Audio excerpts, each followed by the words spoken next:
The Italian America Show is sponsored by Full Sponsorship.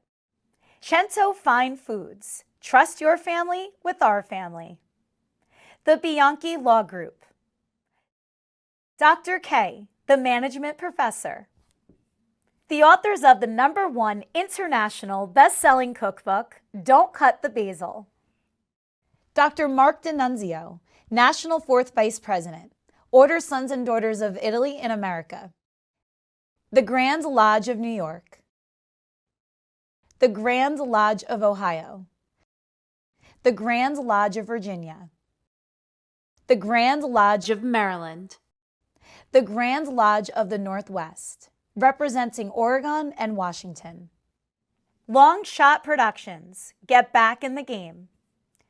ACMT, Excellence in Aerospace Manufacturing.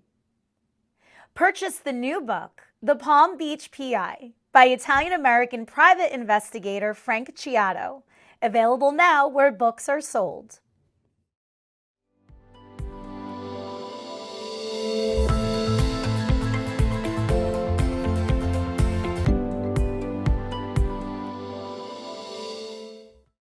We are so excited to be here with yet another Italian superstar.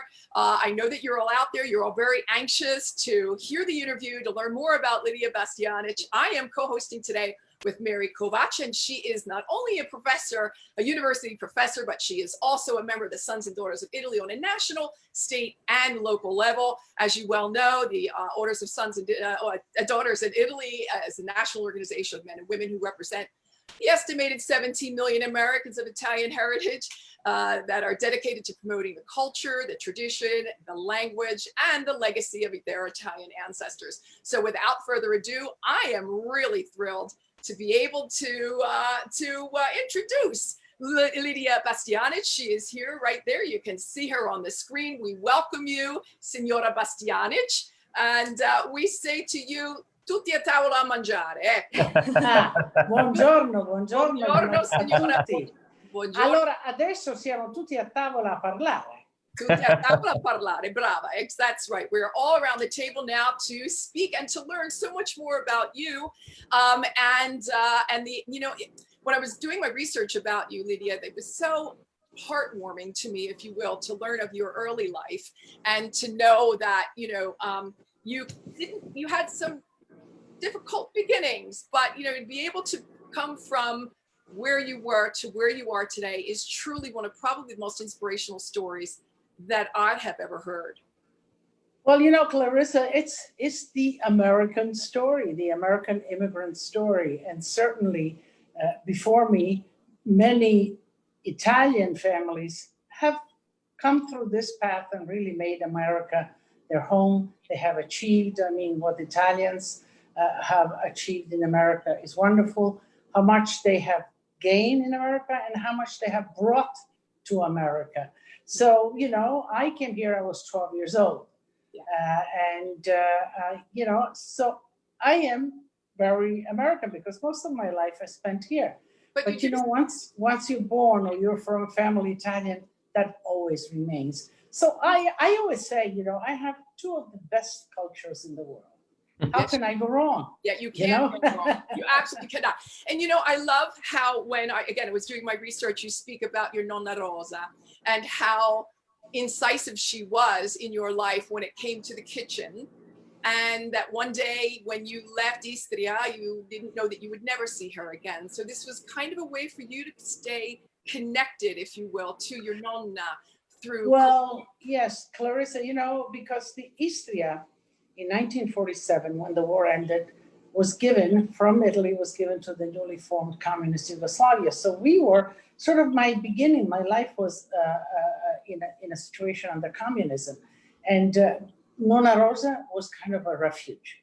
She was in a little town and she provided the food, she had the animals, and that was the safe haven for us. We could speak Italian, she would take us to church because otherwise you couldn't do that.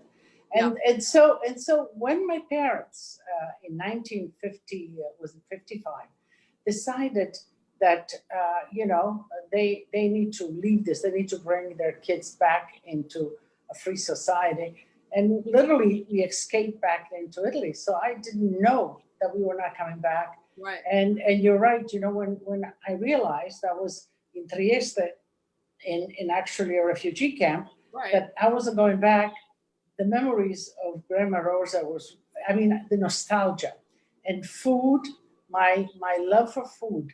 I started cooking all the flavors, the aromas that I remember her doing. That would bring me back to Grandma Rosa. I would connect via food and aroma. So I think, you know, that was the kind of the birth of my passion for food, and I'm still at it. And then you move forward and you started, you know, and by the way, we fast forward because we only have a half an hour show. So there's so much more to tell. But, you know, I know that you went in and you started to open up your own restaurants. And one of them, I think, the first restaurant only had 9 tables or something like that in New York. Yes, 1971. And I came here, I mean, I was in 1958. I was young. So I did most of my schooling here. But I met my husband also, who was from Istria, and he was in the restaurant industry. And while going to school and at home, you know, my mother worked, but I always cooked. And even as a side job, I worked in the bakery, I worked in restaurants. So food was always there, and I loved doing it. And ultimately, my husband decided, let's open a little restaurant. I said, okay, I'll help you. But I wasn't a chef yet. And that was 1971, and it was a little tiny restaurant. We hired a chef. I became the sous chef because I knew how to cook the sort of regional foods that we cooked at home, but I wasn't a professional chef. Right. You said, I thought, please. I sort of went into the kitchen. I said, okay, I'm going to be your sous chef and I'm going to learn from you. And so I did for 10 years. And then in 81, we opened Lidia. We sold. By then we had enlarged. We had 2 restaurants. We did well, you know, worked very hard, but business was good. Opened Lidia, and there I became the chef.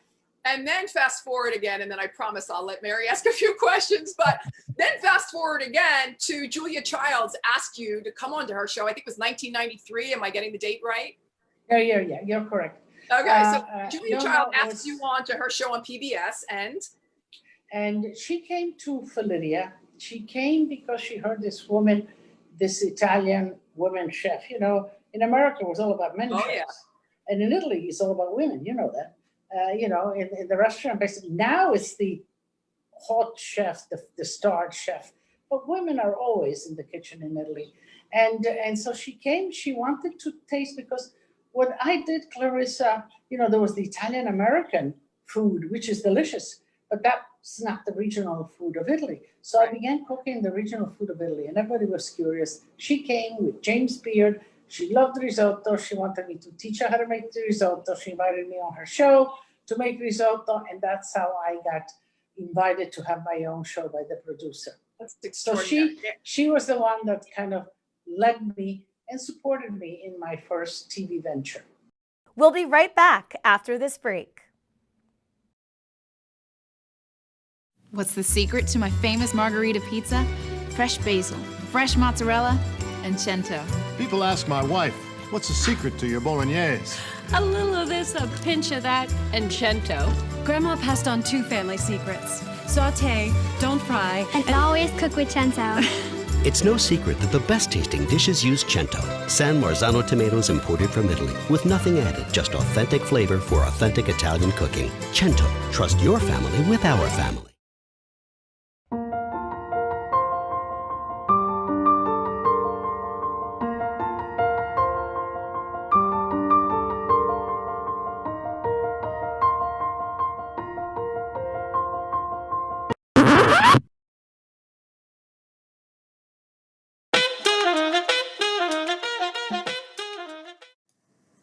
The Sons of Italy Foundation and Hardcore Italians are partnering for a fundraiser.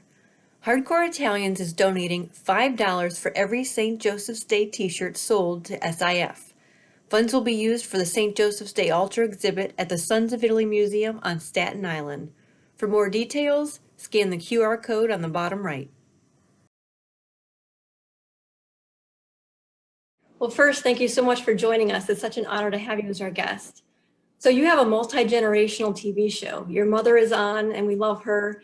You have your grandchildren on your show. What are 1 or 2 things you'd like to pass on to the next generation? Well, you know, when we get together, we are four generations. My mother is 99. She's going to be 100 in January. And she lives with me. She's right upstairs right now. I told her to be quiet because otherwise she'd take over the screen, you know? No, she's watching the Italian news. Every night she has the Italian news. And so, you know, it's the Italian way, I guess. Family stays together for good, for bad, for thick and thin and whatever. And my daughter, Tanya, lives 2 blocks away, and her kids. So the kids were always, my son is in the city, back and forth. I think that the most precious thing that my grandchildren could continue to harbor and build a life around is their Italianità, the beautiful of being Italian. You know, the Italian is a wonderful culture. It's a culture in a sense. Look at all the art, look at all the music. You know, people are very creative, but it's also a culture that's very much based in family and the security, and that makes you feel good. That makes you, you know. So I think that they should always respect and use that part of who they are to enrich their life. You know, as I said, you know, I'm Italian and I have so much American also. These two things really made Lidia who Lidia is. So I wanted to ask you about your books. I know you've got 3 of them there that you would like to show us because we saw them in pre-show, but you've got Lidia, also My American Dream, and Lidia Celebrates Like an Italian. Tell me how you celebrate like an Italian, Lidia. Celebrate like an Italian. I have them all here. Here it is. There we go. Oh, it's beautiful. So you celebrate like an Italian all around the table, tutti a tavola mangiare, family style, platters, you know, and genuine food. None of this little fancy. You could present it beautifully. Yeah. You know, all of that, but still, to celebrate like an Italian is to kind of open your arms, open your doors.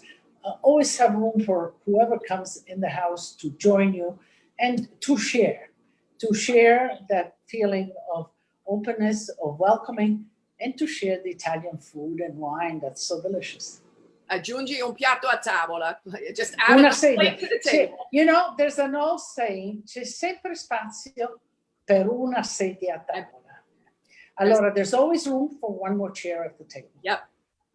I love that.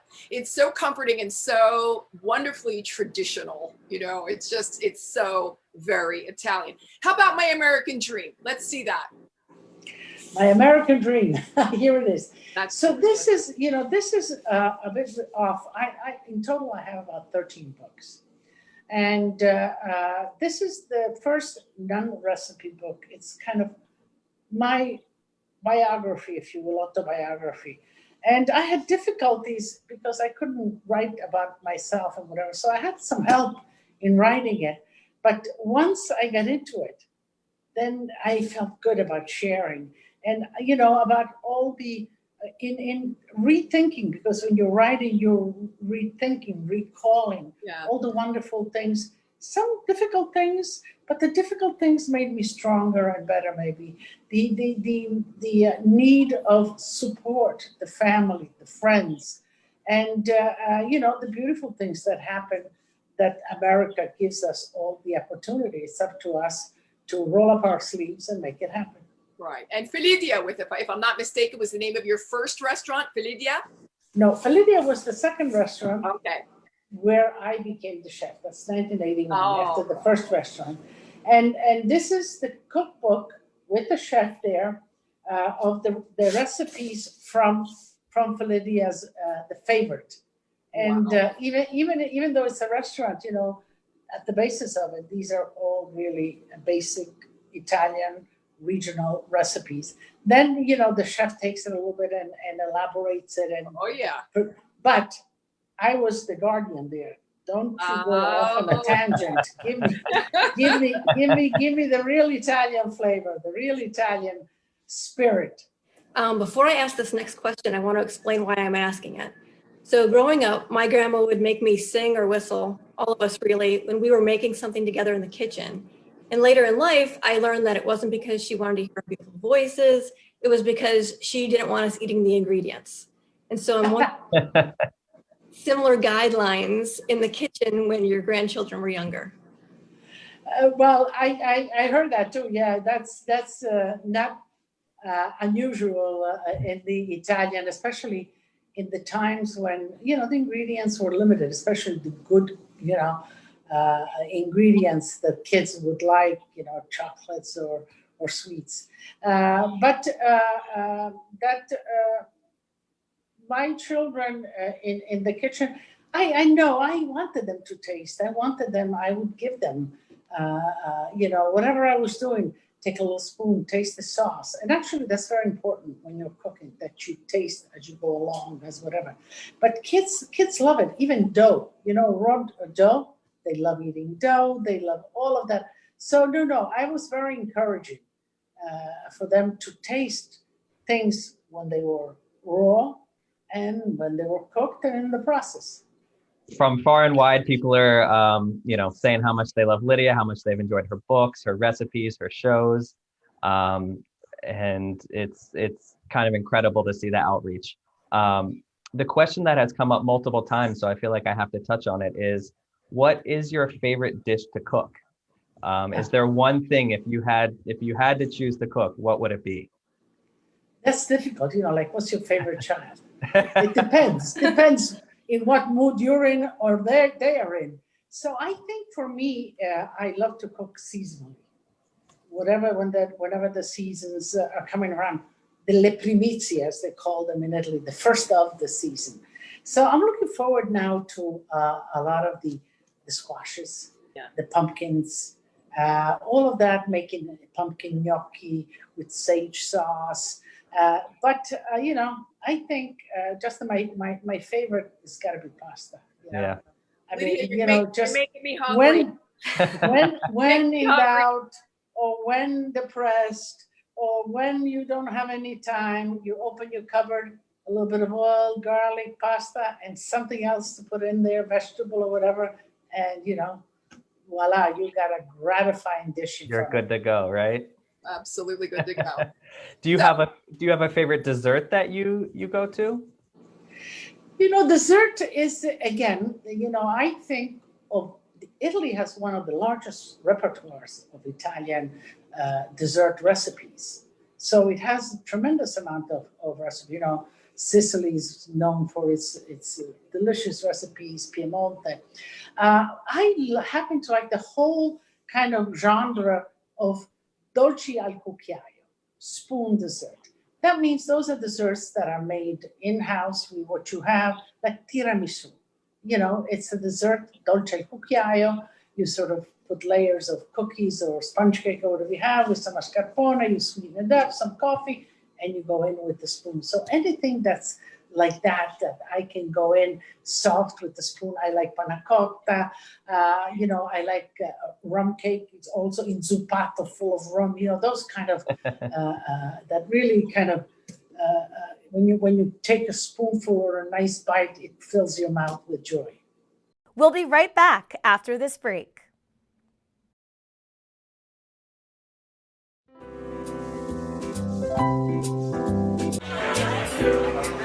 It's an immense honor to be here. I just think that this gala is such a great opportunity for kids all around the country. And this means so much to me on an even deeper level. You're helping a lot of young kids. Hoorah! Thank you for this Lifetime Achievement Award. I thank you very much, John. I'm very honored. May God bless you all. Thank you for thinking I'm worthy of this.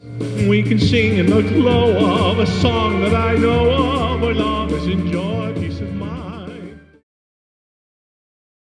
What's the secret to my famous margarita pizza? Fresh basil, fresh mozzarella, and cento. People ask my wife, what's the secret to your bolognese? A little of this, a pinch of that, and cento. Grandma passed on 2 family secrets. Saute, don't fry, and always cook with cento. It's no secret that the best tasting dishes use cento, San Marzano tomatoes imported from Italy, with nothing added, just authentic flavor for authentic Italian cooking. Cento, trust your family with our family.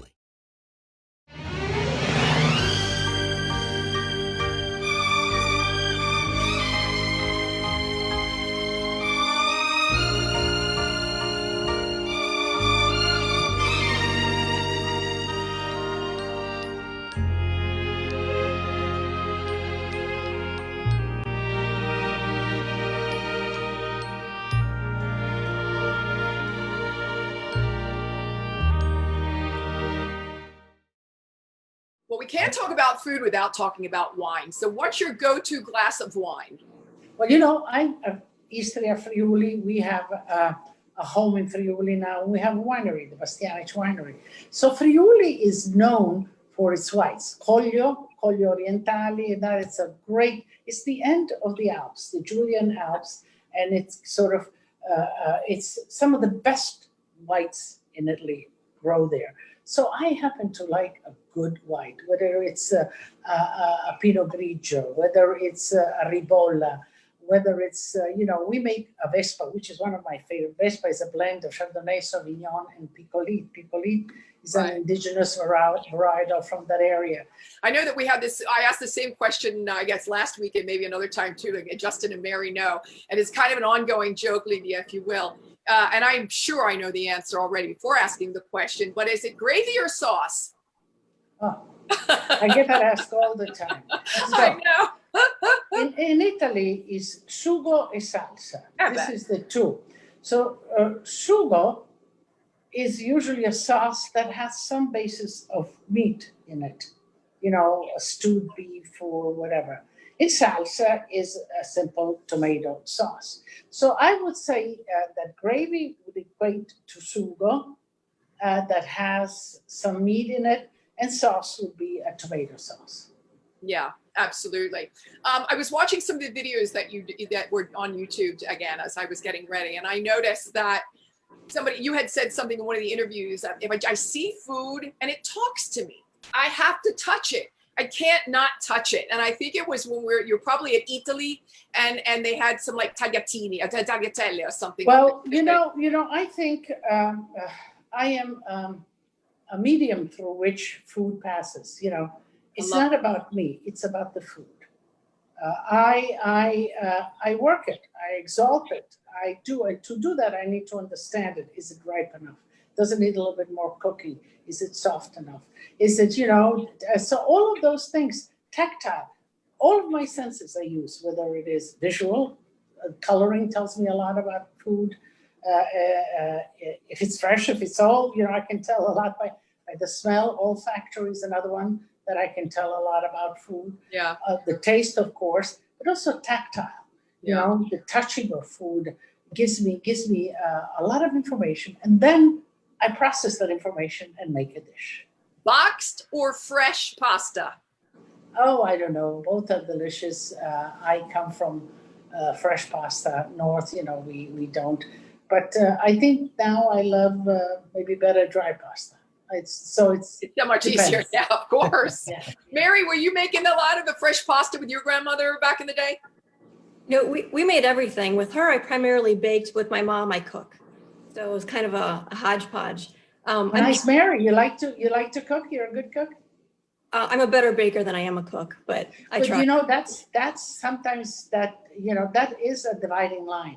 Some people bake better and are better at it, and baking is more of a science. So if you're more a systematic kind of person and you follow and you read, then baking could be, you know, you follow direction. And whereas, you know, if you're a chef or a cook, it's more like, you know, yes, you have a recipe, but you always kind of add on your own little feelings. I think there's a third category in there as well, and that's where I fall, and that's the eaters. Some of us are just better eaters rather than let me tell you, we need you guys. Otherwise, there's nothing more triste than having done a big part of something, and either they don't show up or there's the traffic. Oh, I get so heartbroken. You know, I have it just at the right dinner, and then there's traffic, or we're gonna be late, or somebody got sick. People are writing in that, you know, they're from Friuli. We're talking about the wine, talking about, one person wrote that she suspects you also like Prosecco. Would that be true? Prosecco is the next region over.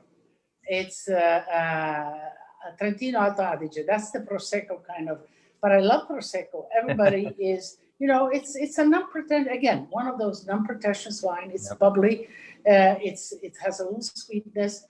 It's not expensive. And you can enjoy it from an aperitivo to dessert. Yep. So yes, I enjoy Prosecco very much. Well, and I Judy like Wolf- making mixed drinks with it too. There you go. And it's perfect. You can make an Aperol with it. You can make a mimosa with it. It's very versatile.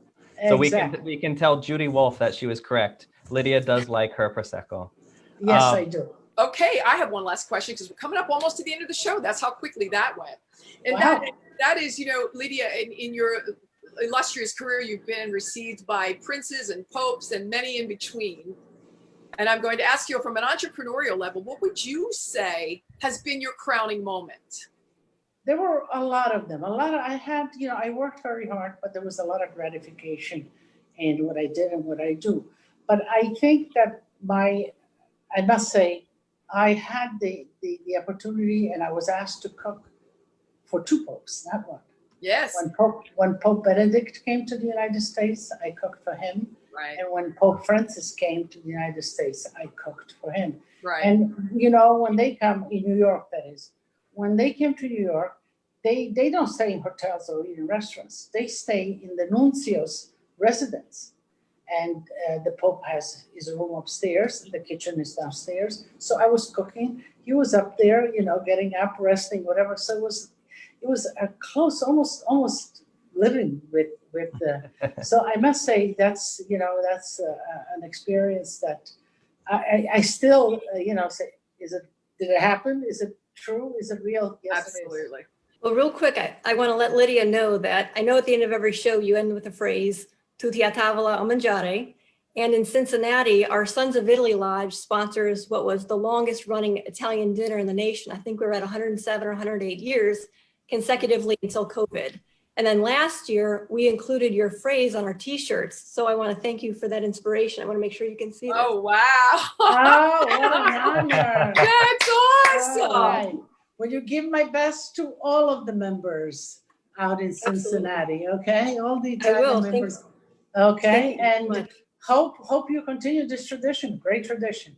What a way to close the show, Lydia. That was really extraordinary. I thank everybody that was with us. I thank our extraordinary VIP guest, Lidia Bastianich. Very proud again to be with you tonight. Ciao. Ciao, tutti. grazie. Ciao, grazie, Buona grazie. serata. Arrivederci e Alla tutti a prossima. tavola a mangiare. Ciao, alla prossima. For more related topics in this series, please visit our YouTube channel, Order Sons and Daughters of Italy in America. For more information on Order Sons and Daughters of Italy in America and how to join, please visit OSDIA.org. Please also follow us on social media. The Italian America Show is sponsored by Full Sponsorship, Cento Fine Foods. Trust your family with our family. The Bianchi Law Group. Dr. K, the Management Professor. The authors of the #1 international best-selling cookbook, Don't Cut the Basil. Dr. Mark D'Annunzio, National 4th Vice President, Order Sons and Daughters of Italy in America. The Grand Lodge of New York. The Grand Lodge of Ohio. The Grand Lodge of Virginia. The Grand Lodge of Maryland. The Grand Lodge of the Northwest, representing Oregon and Washington. Long Shot Productions, get back in the game. ACMT, Excellence in Aerospace Manufacturing. Purchase the new book, The Palm Beach PI, by Italian-American private investigator Frank Ciato, available now where books are sold.